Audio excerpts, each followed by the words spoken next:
The questioning goes on for weeks. Some sessions last for hours.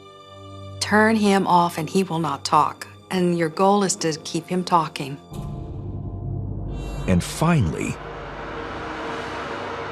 something within Gary Ridgway cracks. Bit by bit, he starts talking.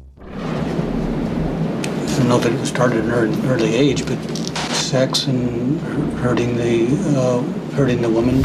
And he loved being able to talk, finally, after all these years. And in doing so, he kind of walked us down the path of all of his murders. At one point, Gary referred to himself as something like the lean, mean killing machine. And he was very efficient, like a machine. Explain that process to me. Let's say she's always in the car, driving down the road.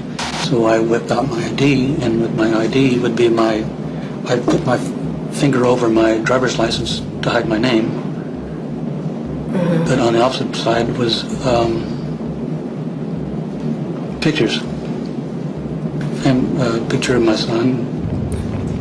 They would know I was probably a normal person. But you were really using your son as part of your ruse. The girls would think Ridgway was a kind family man.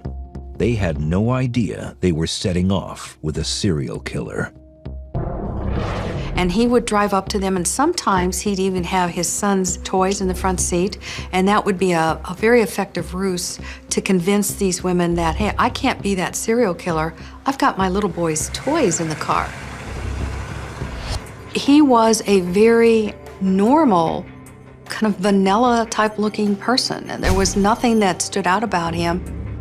Not dangerous. He could have been anybody living next door. He was anybody living next door.